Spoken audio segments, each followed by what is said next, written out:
Ladies and gentlemen, this is TVP World. You're watching another edition of Break the Fake, where we debunk fake news and combat false narratives. I'm your host, Benjamin Lee, and let's get rolling.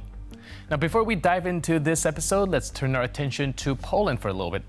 On May 3rd, Poland's Foreign Minister Radosław Sikorski flew to Washington, D.C. for a two-day visit, where he met with other officials, Keith Kellogg, a retired lieutenant general who was national security advisor to Donald Trump. The Polish minister also sat down with Fox News for an interview, which mostly revolved around issues of defense and NATO's stance on the Russian aggression in Ukraine.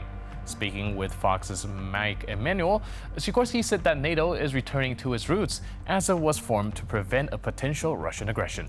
It succeeded once, Sikorski said, and added that he hoped the alliance would emerge victorious yet again. Now, Poland's chief diplomat also added that, quote, "We don't know if Putin will stop. Putin is threatening other countries, is a threat to all of us." Following up, Sikorski added that NATO is returning to its first mission, namely deterring Russia. "We rallied around the United States when you were attacked on 9/11. Poland alone sent a brigade first to Iraq, then to Afghanistan. We now need you in Central Europe." The foreign minister concluded.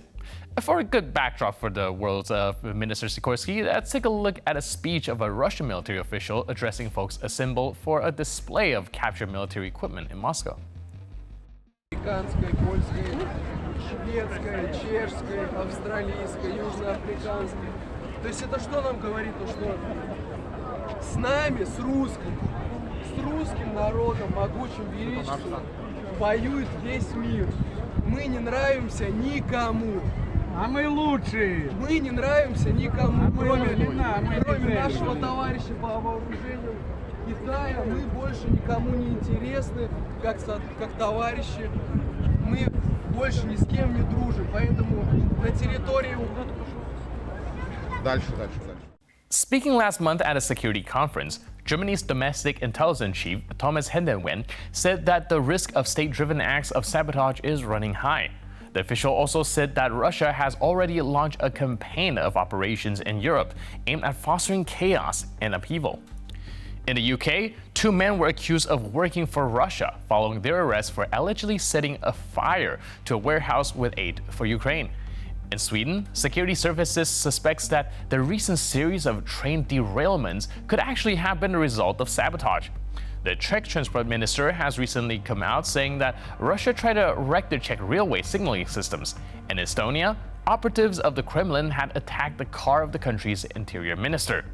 The growing presence of Russian saboteurs was also been noticed by French president. Speaking with economists, Macron reaffirmed that preventing a Russian victory in Ukraine should be the primary goal for Europe, and that he'd like to issue a strategic warning to his fellow leaders.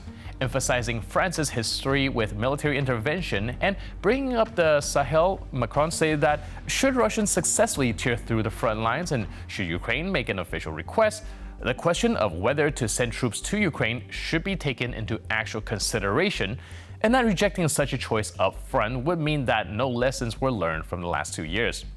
Meanwhile, in Russia, collective thinking still trumps individual consideration and personal agency. The decision to stand against power is a completely alien concept. The individual is nothing and the community is everything. Collectivism is an imminent part of the Russian culture DNA.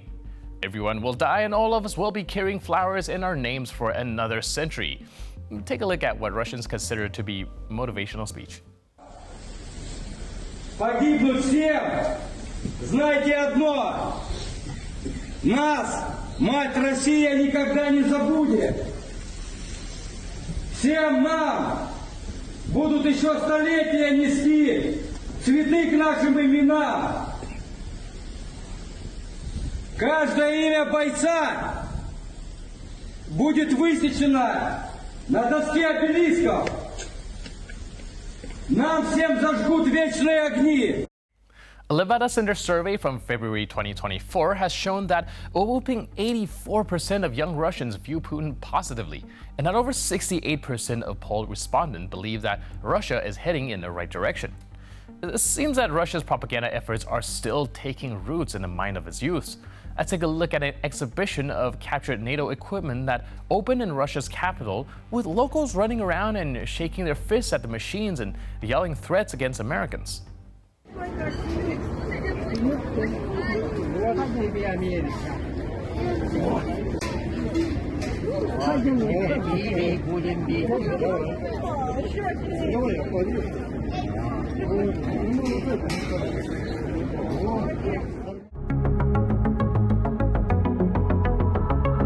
Это вы кому показывали жест такой? Этому Абрамсу гребаному. Прям... Гореть в аду без экипажа. Now, with the new mobilization in Ukraine coming into force, a lot of Ukrainian men now want to check what they are capable of physically.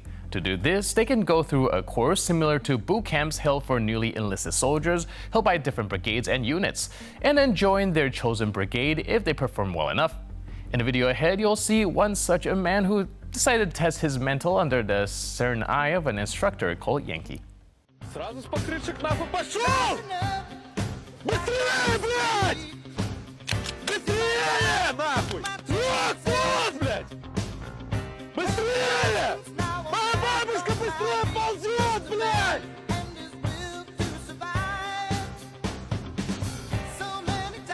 Давай, блядь! Ты так бежишь, как я иду, блядь! Тарзан в ахуе, блядь! Yankee is Belarusian Ilhor Yankov, and he has been fighting for Ukraine as part of a volunteer battalion of the armed forces of Ukraine since the first days of the full-scale Russian invasion. And now he's also teaching other prospective soldiers how to fight. But let's go back to this running man in the video. We can see how hard it was for him, but he was really giving it his all. Now that he knows where he's weak, hopefully he's going to improve to better fight for his country. And now to close out, it's time for the Russian clown to make an appearance. In a recent show, Russian propagandist Martin publicly acknowledged that Russians steal everything they like from different countries. Let's take a look. Слово по поводу шашлыка. Значит, шашлык — это удивительно. Это скрепа. Тут с этим спорить невозможно. Это вообще пример такой классической, типичной апроприации. Ну, русские в этом смысле народ абсолютно имперский, то есть вот все, что нам нравится, мы забираем и объявляем это своим. Это наше национальное. Борщ — это русский национальный суп. Пельмени — это русское национальное блюдо. Шашлык — нет ничего более русского, чем шашлык. Russians are an imperialist people. Everything we like, we take and declare our own. It's quite the summary of much of a Russian propaganda, isn't it? All this time, Russians just flat out lie and say that they're helping others while taking whatever they want. But here's one thing we want to make clear. Russians are not an imperialist people. They're a nation of subjects who will do as their Tsar tells them. And that's pretty much about it.